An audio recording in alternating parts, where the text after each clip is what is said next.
അപ്പോൾ ഈ CPM അനുഭാവികളായ ആരെങ്കിലും ഈ കൂട്ടത്തിലുണ്ടെങ്കിൽ അവർ ഈ അനുഭാവത്വം മതിയാക്കാൻ ഒരുങ്ങിക്കോളൂ. കടുത്ത CPM പ്രവർത്തകർ ഉണ്ടെങ്കിൽ അവർ കഴിയുമെങ്കിൽ പാർട്ടി മാറാൻ അവരുടെ മനസ്സിനെ പരുവപ്പെടുത്തണം. അല്ലെങ്കിൽ കേരളം വിട്ട് മറ്റെവിടേക്കെങ്കിലും പോകാൻ തീരുമാനിക്കണം. അതിനുള്ള തയ്യാറെടുപ്പുകൾ നടത്തണം. അനുഭാവികൾ മാത്രമായവർക്ക് ആ അനുഭാവം മാത്രം മാറ്റിയാൽ മതിയാകും.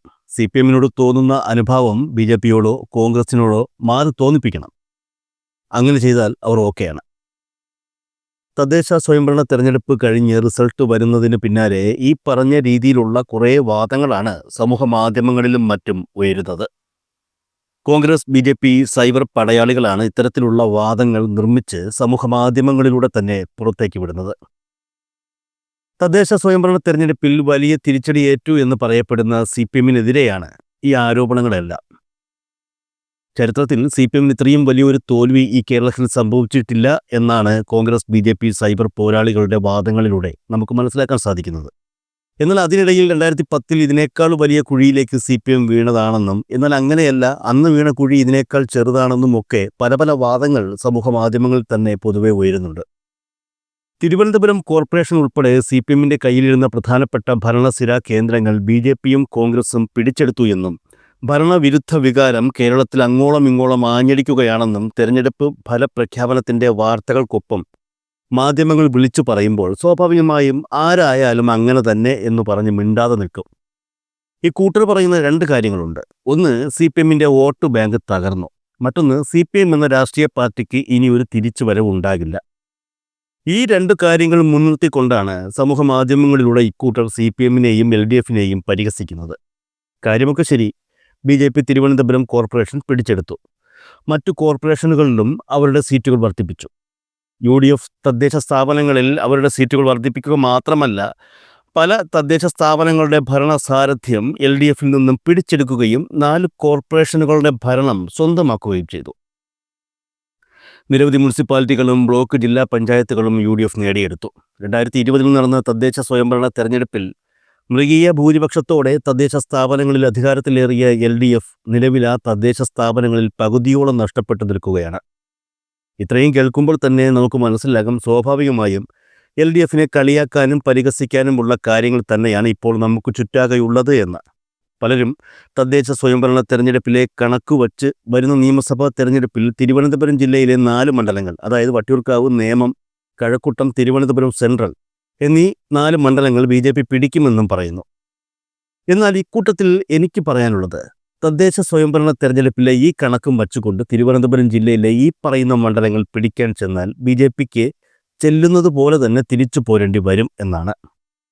പറഞ്ഞത് മനസ്സിലായില്ലല്ലേ? മറ്റൊന്നുമല്ല, ഇടതുപക്ഷത്തിന് വലിയ വീഴ്ച ഉണ്ടായി എന്ന തരത്തിൽ നിങ്ങൾ പ്രചരിപ്പിക്കുന്ന പല കാര്യങ്ങളും തെറ്റാണ് എന്ന്.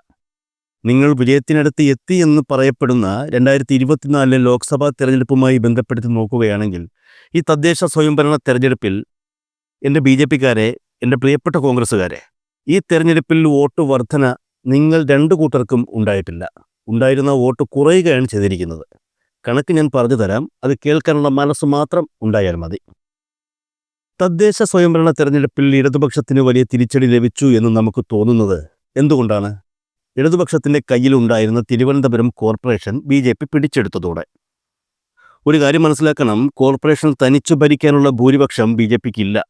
കോർപ്പറേഷനിലെ ഏറ്റവും വലിയ ഒറ്റക്കക്ഷി എന്ന നിലയിലുള്ള മേധാവിത്വം മാത്രമാണ് BJPക്കുള്ളത്. ഒരു BJP മേയർ സ്ഥാനത്തിന് ആ ഒരു മേധാവിത്വം മതി എന്നുള്ളത് കുറച്ച് കാണുന്നില്ല. തിരുവനന്തപുരം കോർപ്പറേഷൻ BJP പിടിച്ചെടുത്തതോടെ CPM എന്ന രാഷ്ട്രീയ പാർട്ടിയുടെ ചരമക്കുറിപ്പ് വരെ പലരും എഴുതി കഴിഞ്ഞു. അതിനിടയിൽ സംസ്ഥാനത്ത് അങ്ങോളം ഇങ്ങോളം UDF വലിയ മുന്നേറ്റം കാഴ്ചവെച്ചു എന്നാണ് അവരുടെ അവകാശവാദം. എന്നാൽ കൃത്യമായി പറഞ്ഞാൽ കോട്ടയം, എറണാകുളം, അതുപോലെ മലപ്പുറം തുടങ്ങിയ ജില്ലകളിൽ കോൺഗ്രസ് കഴിഞ്ഞ തവണത്തേക്കാൾ മുന്നേറ്റം നടത്തുകയായിരുന്നു. 2020 പോലെയുള്ള ഒരു നേട്ടം ഈ ജില്ലകളിൽ ഇടതുപക്ഷത്തിന് ഉണ്ടാക്കാൻ കഴിഞ്ഞില്ല. പ്രത്യേകിച്ചും മലപ്പുറം ജില്ലയിൽ ഇടതുപക്ഷത്തിൻ്റെ പ്രകടനം വളരെ മോശമാവുകയും ചെയ്തിരുന്നു. എന്നാൽ മറ്റിടങ്ങളിൽ നോക്കിയാൽ ഇടതുപക്ഷം പാടെ തുടച്ചു നീക്കപ്പെട്ട അവസ്ഥയിലുള്ള ഒരു ഫലമായിരുന്നു ഉണ്ടായത്. അങ്ങനെയാണോ നിങ്ങൾക്ക് തോന്നിയത്? എങ്കിൽ തിരുവനന്തപുരത്തെ കണക്കുകൾ തന്നെ നമുക്കൊന്ന് പരിശോധിക്കാം. തിരുവനന്തപുരം കോർപ്പറേഷനിലേക്കുള്ള തദ്ദേശ തെരഞ്ഞെടുപ്പിൽ BJP വിജയിച്ച 50 സീറ്റുകളിൽ 41 സീറ്റുകളിലും UDF മൂന്നാമതാണ്. ഇത്തവണ കോർപ്പറേഷൻ ഭരണം പിടിക്കുമെന്ന് അവകാശപ്പെട്ട ആദ്യമേ സ്ഥാനാർത്ഥികളെ നിശ്ചയിച്ച് മത്സര രംഗത്തിറങ്ങിയ KS ശബരീനാഥൻ്റെ നേതൃത്വത്തിലുള്ള UDFിൻ്റെ, അല്ലെങ്കിൽ തിരുവനന്തപുരം മേയർ ആര്യ രാജേന്ദ്രനോട് ഒരു കാരണവുമില്ലാതെ വിരോധം വച്ച് പുലർത്തുന്ന K മുരളീധരന് മേൽനോട്ട ചാർജ് ലഭിച്ച തിരുവനന്തപുരം കോർപ്പറേഷനിലെ UDFിൻ്റെ കാര്യം തന്നെയാണ് ഞാൻ പറഞ്ഞത്. BJP വിജയിച്ച 50 സീറ്റുകളിൽ വെറും 9 സീറ്റുകളിൽ മാത്രമാണ് NDA മുന്നണിക്ക് മത്സരം നൽകാൻ UDFിന് സാധിച്ചത്. BJP വിജയിച്ച സൈനിക സ്കൂൾ, ചന്തവിള, ചെട്ടിവിളാകം, എടവക്കോട്, ജഗതി, നേമം, കാലടി, തിരുവല്ലം, ആക്കുളം വാർഡുകളിൽ മാത്രമാണ് UDFിന് 2ാം സ്ഥാനത്തെത്താൻ സാധിച്ചത്. അതേസമയം ഞാണ്ടൂർക്കോണം, പൗടിക്കോണം, ചേങ്കോട്ടുകോണം, മണ്ണന്തല, അമ്പലമുക്ക് തുടങ്ങി ആക്കുളം, ചെറുവയ്ക്കൽ, ആലത്തറ, കുഴുവിള, ആറ്റിപ്ര എന്നീ വാർഡുകൾ ഉൾപ്പെട്ട 41 സീറ്റുകളിൽ UDF സ്ഥാനാർത്ഥികൾ 3ാം സ്ഥാനത്തേക്ക് പിന്തള്ളപ്പെടുകയായിരുന്നു. ഇക്കൂട്ടത്തിൽ മറ്റൊരു കാര്യം കൂടി അറിഞ്ഞിരിക്കണം. 5 വാർഡുകളിൽ, അതായത് വാഴോട്ടുകോണം, കാഞ്ഞിരമ്പാറ, എടവക്കോട്, പൊന്നുമംഗലം, കുഴുവിള എന്നീ വാർഡുകളിൽ വെറും 60 വോട്ടുകൾ താഴെ ഭൂരിപക്ഷത്തിലാണ് BJP അല്ലെങ്കിൽ NDA സ്ഥാനാർത്ഥികൾ വിജയിച്ചത്. ശരാശരി 4000 മുതൽ 6000 വരെ വോട്ടർമാരാണ് ഓരോ വാർഡിലുമുള്ളത്. BJP വിജയിച്ച 50 വാർഡുകളിൽ 25 വാർഡുകളിലും കോൺഗ്രസിന് 1000-ൽ താഴെ വോട്ടുകൾ മാത്രമേ പെട്ടിയിലെത്തിക്കാൻ സാധിച്ചിട്ടുള്ളൂ. അതിൽ തന്നെ 4ഇടത്ത് 400-ൽ താഴെ മാത്രം വോട്ടുകൾ മാത്രമാണ് കോൺഗ്രസിന് ലഭിച്ചതെന്നുള്ളതും ഇതോടൊപ്പം ചേർത്ത് വായിക്കണം. തീർന്നില്ല. കോൺഗ്രസിന് മാത്രമല്ല, BJPക്കും ഇത്തരത്തിൽ പല വാർഡുകളിലും വോട്ടിൽ വലിയ തോതിലുള്ള കുറവുണ്ടായിട്ടുണ്ട്. IP ബിനു അടക്കമുള്ള LDFിൻ്റെ മികച്ച നേതാക്കളുടെ തോൽവിക്ക് ഇത് വഴിവയ്ക്കുകയും ചെയ്തിട്ടുണ്ട്. കുന്നുകുഴി വാർഡിൽ 697 വോട്ടുകൾക്കാണ് IP ബിനു കോൺഗ്രസിലെ മേരി പുഷ്പത്തോട് പരാജയപ്പെടുന്നത്. 394 വോട്ടുകൾ മാത്രമാണ് ഇവിടെ BJP പിടിച്ചത്. കോൺഗ്രസിൻ്റെ യുവ സ്ഥാനാർത്ഥി വൈഷ്ണവ് സുരേഷ് വിജയിച്ച മുട്ടട വാർഡിൽ 460 വോട്ടുകളാണ് BDJSൻ്റെ അജിത് കുമാറിന് നേടാൻ കഴിഞ്ഞത്. ഈ സാഹചര്യത്തിലാണ് തിരുവനന്തപുരം കോർപ്പറേഷൻ വാർഡുകൾ ഉൾപ്പെടുന്ന 4 മണ്ഡലങ്ങൾ ശ്രദ്ധേയമാകുന്നത്. അതായത് തിരുവനന്തപുരം കോർപ്പറേഷൻ വാർഡുകൾ ഉൾപ്പെടുന്ന വട്ടിയൂർക്കാവ്, നേമം, കഴക്കൂട്ടം, തിരുവനന്തപുരം സെൻട്രൽ എന്നീ മണ്ഡലങ്ങളിൽ അടുത്ത വർഷം നടക്കുന്ന നിയമസഭാ തെരഞ്ഞെടുപ്പിൽ എന്താണ് സംഭവിക്കുക എന്നുള്ളത് നിലവിലെ സാഹചര്യത്തിൽ ഒരു വലിയ ചോദ്യചിഹ്നമാണ്. കാരണം ഈ 4 മണ്ഡലങ്ങളിലും BJP മേധാവിത്വം നേടും എന്നുള്ളതാണ് നിലവിലെ തദ്ദേശ സ്വയംഭരണ തെരഞ്ഞെടുപ്പ് റിസൾട്ട് വച്ച് BJPക്കാർ ചൂണ്ടിക്കാട്ടുന്നത്. എന്നാൽ BJPയുടെ ആ ഒരു വാദം എത്രത്തോളം ശരിയാണ്? തിരുവനന്തപുരം കോർപ്പറേഷനിൽ നടന്ന തദ്ദേശ സ്വയംഭരണ തെരഞ്ഞെടുപ്പുമായി ബന്ധപ്പെട്ട് പുറത്തുവന്ന കണക്കുകൾ പരിശോധിക്കുമ്പോൾ അതിൽ വ്യക്തമാകുന്ന ചില വലിയ സൂചനകളുണ്ട്. ആ സൂചനകൾ BJP പറയുന്നത് പോലെ അവർക്ക് അനുകൂലമായ ഒന്നല്ല എന്നുള്ളതാണ് ആദ്യം മനസ്സിലാക്കേണ്ടത്. 2024 നടന്ന, അതായത് ഏകദേശം 1 വർഷത്തിനുള്ളിൽ നടന്ന മറ്റൊരു തെരഞ്ഞെടുപ്പായിരുന്നു ലോക്സഭാ തെരഞ്ഞെടുപ്പ്. ആ ലോക്സഭാ തെരഞ്ഞെടുപ്പിൽ സംസ്ഥാനത്തുടനീളം BJP വലിയ രീതിയിലുള്ള മുന്നേറ്റം ഉണ്ടാക്കി എന്നുള്ളതായിരുന്നു കണക്കുകൾ കാണിച്ചത്. ആ മുന്നേറ്റം തദ്ദേശ സ്വയംഭരണ തെരഞ്ഞെടുപ്പിൽ ആവർത്തിച്ചു എന്നാണ് ഇപ്പോൾ അവർ പറയുന്നത്. എന്നാൽ സത്യമാണോ? ഞാൻ നേരത്തെ പറഞ്ഞതുപോലെ തിരുവനന്തപുരം കോർപ്പറേഷൻ വാർഡുകൾ ഉൾപ്പെടുന്ന 4 മണ്ഡലങ്ങളുടെ അവസ്ഥകൾ ഈ കണക്കുകളുടെ അടിസ്ഥാനത്തിൽ നമുക്കൊന്ന് പരിശോധിച്ച് നോക്കിയാലോ. 2024 ലോക്സഭാ തെരഞ്ഞെടുപ്പിൽ കഴക്കൂട്ടം, തിരുവനന്തപുരം, നേമം, വട്ടിയൂർക്കാവ് എന്നീ നിയമസഭാ മണ്ഡലങ്ങളിൽ 3 മുന്നണികൾക്കും ലഭിച്ച വോട്ടിൻ്റെ കണക്കാണ് ഈ കാണുന്നത്.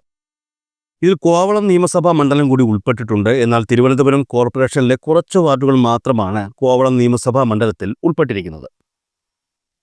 ലോക്സഭാ തെരഞ്ഞെടുപ്പിൽ കഴക്കൂട്ടം മണ്ഡലത്തിൽ BJPക്ക് 50,444 വോട്ട് ലഭിച്ചപ്പോൾ തിരുവനന്തപുരം മണ്ഡലത്തിൽ 43,755 വോട്ടുകളും, നേമം മണ്ഡലത്തിൽ 61,227 വോട്ടുകളും, വട്ടിയൂർക്കാവ് മണ്ഡലത്തിൽ 53,025 വോട്ടുകളുമാണ് ലഭിച്ചത്.